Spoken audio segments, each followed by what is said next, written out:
city, but you also have a bigger platform to talk about issues in your community. What would you use your time and influence to champion? So, Craig, that question's to you. Okay, champion. So, all of my life I've been a servant leader for our community. Through my military service in Desert Storm in Europe, to being a police officer 28 years, advocating for change, to building youth programs citywide, servicing over 2,000 youth now. One thing important for me, I'm a progressive person.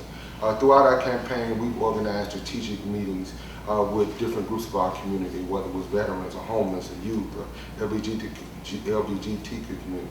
And we've taken that information and we've developed a strategic plan already to use as a plan to invite those members of our groups of our membership in our city to have a seat at the table quarterly to go over the needs of the community. And we made that a priority for us to do. We've already developed a plan and we're going to use that and structure it as we go about being the city council person. Three things that I advocate for, and I've been advocating all my life: pre-K. We understand that pre-K is very important because statistics show that youth that attend pre-K are better citizens, they have better chances of graduating high school. They have better chances of being active members in our community. We understand also that our nonprofit organizations, there's so many doing the work. Our city doesn't have the capacity to do all of the work. We have to invest in our community programs and our nonprofit organizations, as well as crime. For me, crime started at a very early age, for five years old for us. We started working with youth 28 years ago, and our path to success has been very great. Those kids see officers and public role models in a better light, with a ball cap or a whistle outside of a uniform, police uniform, or a pistol on their hip. They start to respect the laws they enforce. Ed? Well, I think it all began, and I have to just say that when we stopped busing, the reason why I'm saying that, you took the community out. You took your own community out of the picture when it came down to educate. Because what used to happen, you know, y'all may be able to relate to me with this. When you're older, when you used to walk to the different schools and things like that, if you did something wrong, you know, by the time you got home, you really didn't want to tell mom and pop because, hey, everybody else got you on the way home. You don't have that anymore.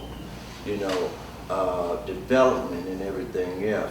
You know, while I served on the council for 3rd Street and then for 51 Highway, especially 51, everything that we have on Elvis Presley Boulevard, well, what we used to have is on Goodman Road. Yep. Today. I met with quite a few different people to try to bring eating place and things like that. One that I got to talk about is Applebee's. Their slogan is a neighborhood bar and grill. When I met with them, I said, yep, your slogan says that, but it's not in my neighborhood. It's in everybody else's but our neighborhood. You know, they always come up and say it's about crime. It's really not about crime. You know, and I got to say this because I'm a black person. And when it comes down to District 6, you're looking at blacks, okay? They figure where y'all gonna go down to Goodman Road if we move, just like you had, Red Lobster. They had problems talking about cell phones. Please don't tell me about a cell phone, because everybody has a cell phone now, okay? That's what the problem, but if we go down here on Goodman Road, we're coming. My people are coming. And then, you know, we like to spend a little money if we have. You know, we may have 100 in our pocket, but our bill gonna be 200, so that's when you pull out that credit card. Hey, we like to live too, you know, but those are the problems that we're having. They wanna move out of ours and say, you all will be coming. We've got to kind of eliminate that. We want them to come back to us. You know, I did a, you know, where Crow's Edge used to be Snooks. When I was on the council, they wanted to close the store, everything else. I met with a group, I said, y'all need to do a study on it. When they came back to me, they said, you know what? The study that we did, we don't build y'all brand new stuff. But they saw that the people in the area, everything else, hey, we're there. Hey, we deserve this. And that's how they, hey, Snook changed into that Kroger. You know, Walmart was the same way. And I just want to finish this. Walmart's supposed to have been a mall. That was one of my projects during my time in Tenview. And when it comes down to public safety, if anybody ever knows that little building sitting out there in front, a lot of people don't know what it was. It's supposed to have been a co-act unit for the police department. Walmart was going to pay for everything. We didn't have to pay for any of those things. Police department, that's when they come back with Blue Crush and all the rest. And no, we don't want them to move in there. But here you got these amenities that people want to do all of these different things for you, but you don't want to use the amenities that we have. And you know what's been going on at Walmart lately, okay? But why wouldn't you want that presence there free of charge? All the connections, hookups, everything else. A lot of things we could have, but they just didn't let us do those things. Those are some of the things I like to bring back and make sure it happens this time, because we lost all of those different things. Theryn? The median age in District 6 is approximately 73, somewhere between 70 and 73 years of age. I am certainly, would certainly be a councilman who would champion the cause of senior citizens, because they have more than earned the right not to have to leave their neighborhoods to shop. When we talk about District 6, I can name 3 shopping plazas right off the bat. Southgate Shopping Center, Westwood Shopping Center, and Metro. Those are 3 shopping centers that over the years have been neglected. Those are the 3 shopping centers that senior citizens became, those shopping centers became part of their lives. If I wanted to grocery shop, I could go to this store and never had to. So I agree with Frank. They never had to leave their neighborhood on a transit system that they were already critical about in the first place. Now, as far as blight, I see blight as an ongoing situation that has got to have some aggressive leadership and some aggressive actions taken. Because if you don't have pride in where you live, you won't have pride, and you'll see a decline in interest in your neighborhood, and people give up. And our senior citizens deserve more than that. Our young people who are still living, and I say still living because many of our young people left and went to college and never came back. They don't want to come back. A lot of the blighted property that former Councilman Ford talked about is inherited property. The children don't come back. So that leaves a majority of senior citizens who you cannot forget about. I am all for economic development. I am all for making neighborhoods safer. I still live there. I had a man to come by and ask to literally, I don't think he meant, as they say, meant any harm, but he stopped by my yard. He said, "You don't look like you ought to live in South Memphis." I'm cutting my yard. So again, we have this label and we have this perception. But probably long before Frank was born, but even then, everything you wanted was right there in your neighborhood. Going to Southland Mall was a luxury, and the time that we went to Southland Mall was when they lit the Christmas tree, and that was that's usually a Saturday night, and that was like big time. We boarded District 3. We have a mall that only the council, the current council and future council will know what's going to happen to that mall. But my candidacy represents 3 words, based on 3 words: people before politics. The way I plan on addressing getting people back involved is when I institute what I call CWYC meetings, chat with your councilman. I got that idea from a gentleman who walked into a meeting that I was supposed to conduct. He sat down at a table, listened to me talk, and said, "Mr. Bond, I learned more about you sitting at this table than I probably would have listened to you standing up doing a formal presentation." A lot of my citizens can't come to city council meetings. And they want to talk about things that mean a little personal to you, that they don't want to bring up in a town hall. I told you, I've spent the past 28 years listening and learning. Dave? As I've been out canvassing myself and my team, the major concern for a lot of the people who want to create a better livable life for themselves, they want businesses. And so one of my main focus is to focus on development and increase the minority businesses in District 6. As a little boy growing up on Henderson and Crump, we used to go to Metro Shopping Center all the time. I used to hang out in the donut shop with my granddaddy. We used to play checkers and get donuts, and that donut shop was owned by a black man. And so I remember Metro Shopping Center at its peak. And I remember my grandmother having a cafe over in South Memphis. And so as a product of South Memphis, as a person living in District 6 for all of my life and going to school at Lemoyne and see how the area is built up around Lemoyne and it's still continuing to be built up, we have to be intentional and be transparent with these the position while on the council. And I'm tired of going to meetings. I need results and solutions. And until we get to a point where we demand results and solutions, the city will stay in the predicament it is now. We cannot continue to elect people who have been in these seats, who have just been there quiet and not done anything. We need people who are going to produce and voice and demand results for our people. Our people are hurting. They're suffering. And I'm tired of our people being victims, and I'm tired of the system getting rich off of the poor people's struggle. So we need results and solutions, and Clemons is going to be behind development 100% in District 6, and especially pushing small minority businesses within District 6. Brian? Well, you know, once again, some may not know, but my company 2 years ago put a plan out to aid in the redevelopment of the Coliseum. And there was more interest in making it a brewery over what I talked about, making it back into an entertainment center that would be below 5,000 capacity, where people wouldn't have to go out of their community to do it. And many came back to me because I always want to just listen to the analysis of people and say, well, what are your thoughts?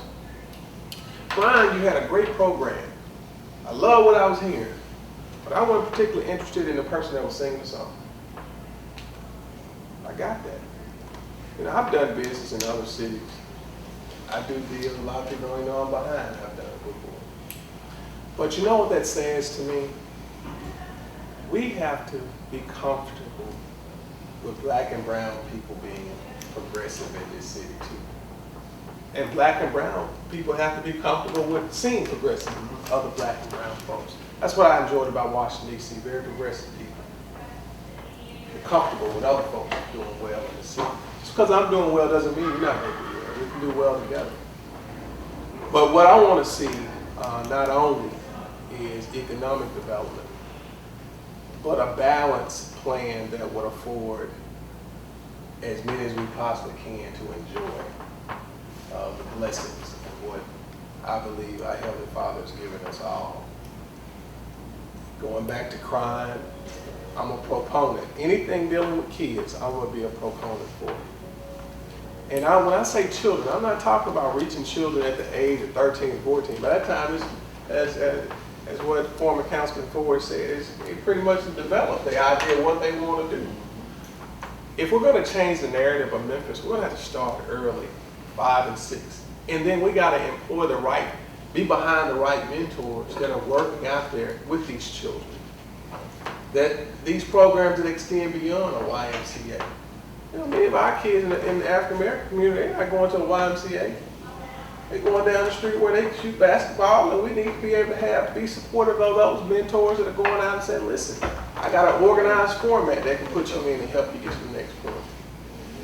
The next thing I would say is public transportation in the city has been lacking so long.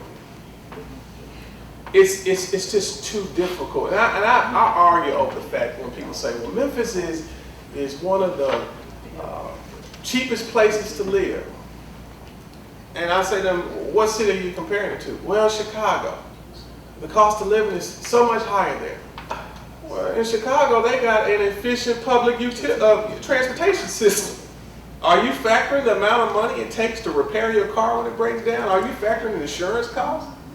Are you factoring those other variables when you make that statement? I think we're being misled in some cases as to what is the real cost to live in this city. So that's one point. We got to be able to have people to get to the jobs. You know, that bus is going to take 2 hours to get there, and then once you're there, you got to wait another 30 minutes. That's inefficient.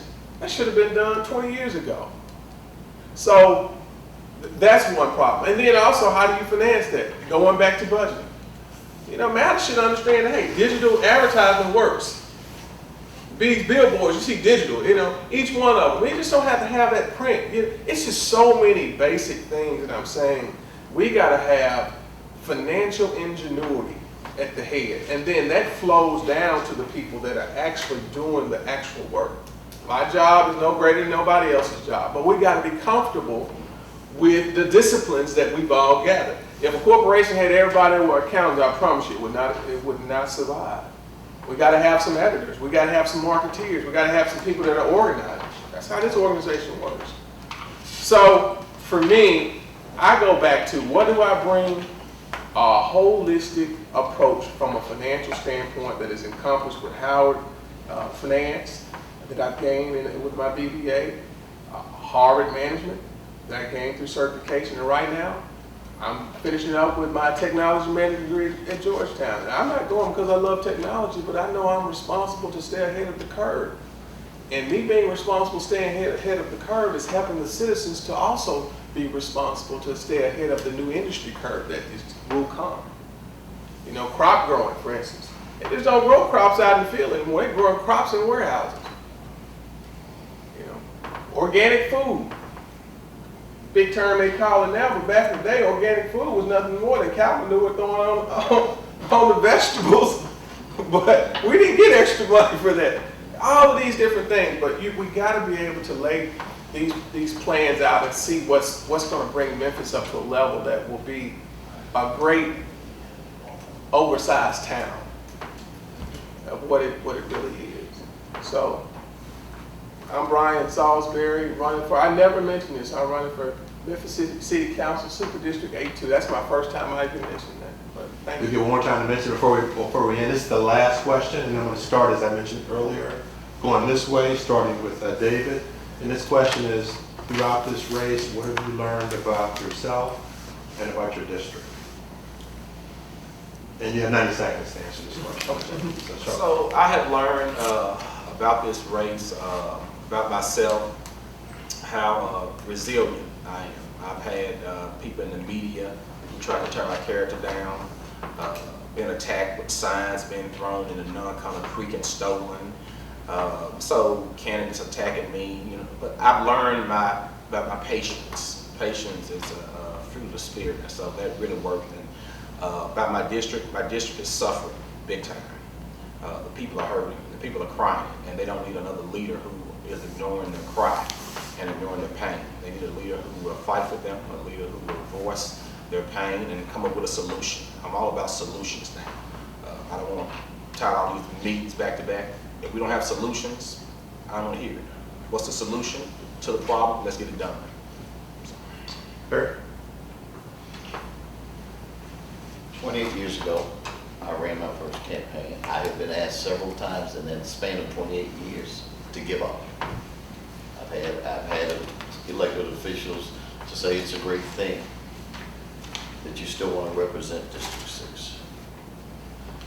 But you don't run unless you really love your district, the city, and the people in the district. I have probably developed a greater sense of listening and understanding, and especially on the understanding side, because those citizens who kind of kept me out of trouble when I was in high school are now much older, and so I have a greater sense of understanding where they're coming from. And since the AARP says I'm now a senior citizen, I have, again, a greater sense of what it means to have voice for them. And as I look at some of the younger candidates in the race, and I'm looking at who's going to be able to speak for me when I can no longer speak for myself. Ed? I got to go back years. I grew up at 3266 Horn Lake Road. I've been listening to what you were just saying and everything else. We had lights, so-called. We had no running water, okay? We had about 40 acres of property there. Show you how I kind of grew up, okay? That's why I said learning about different things. And some of you all, if you go to Mississippi, or maybe if you had property and if you grew up on the property, the amenities that we had on our property, we had everything.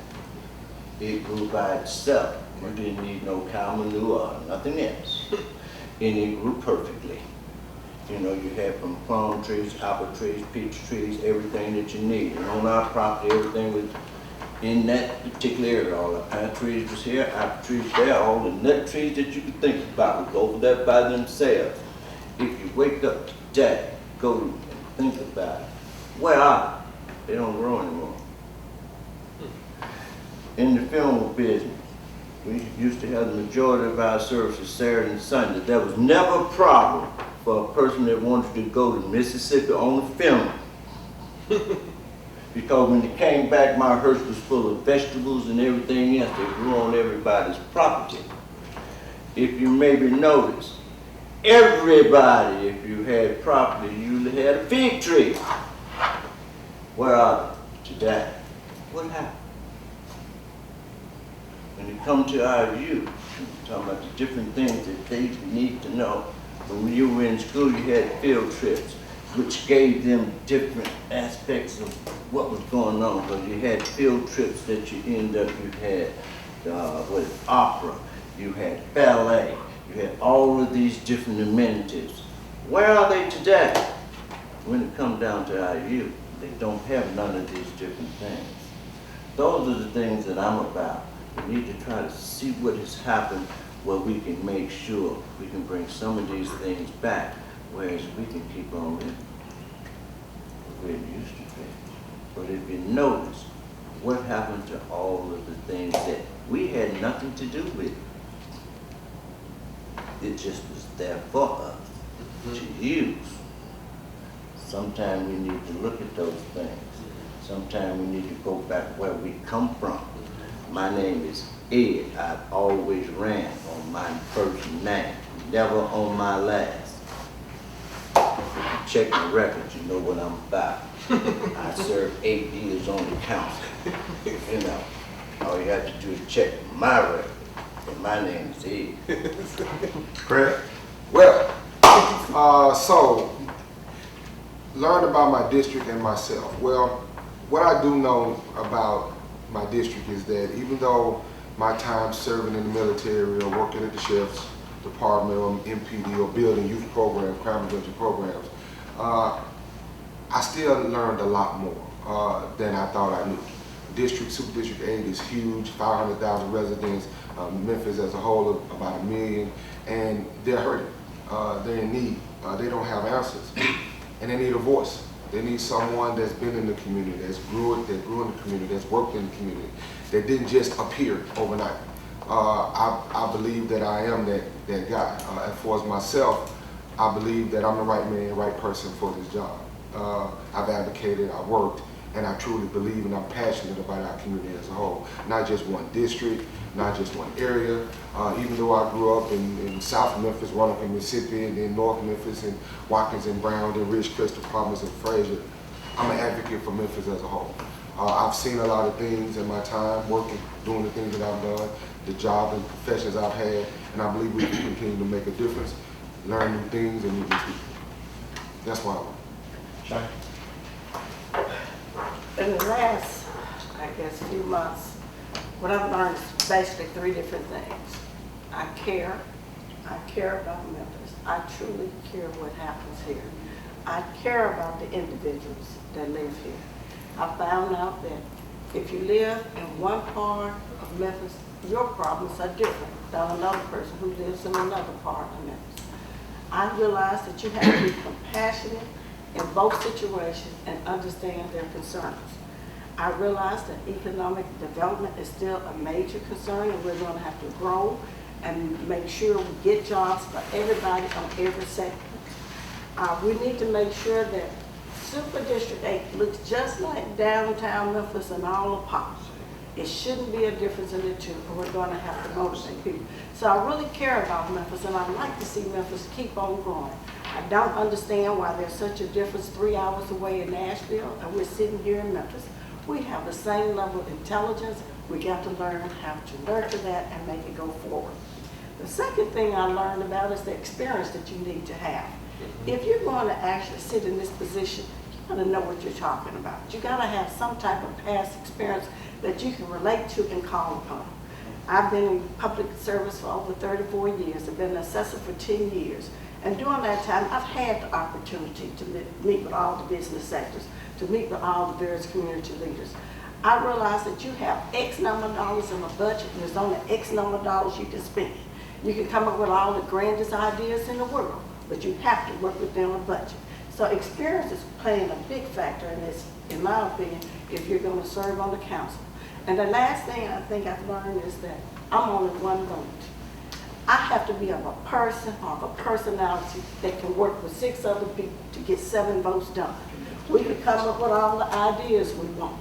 But again, unless you have that technique, you have that personality, you have to have that wisdom and that teamsmanship to involve everybody in your concept, that you're willing to adjust. Your idea may be fine today, but it may need to be tweaked in order for another council person to go along with you.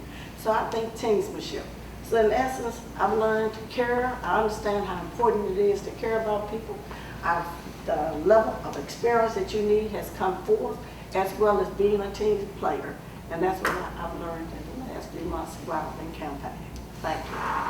Frank? Well, My name's Saulsberry again. I'm running for Super District 8-2 City Council.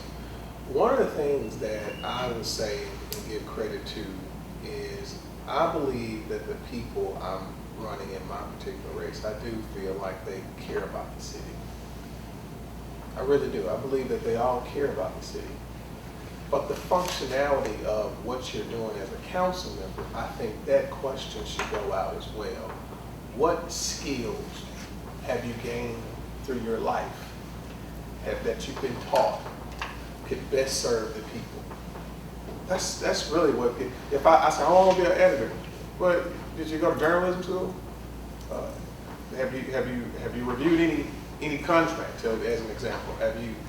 Do you understand what it means to balance a budget? Do you have any financial analysis skills? Do you know what happens when you have someone that's pushing a plan, but you're trying to get your plan together? How do you work together to see that if we're going to push your plan, you're going to have to help push this plan here too?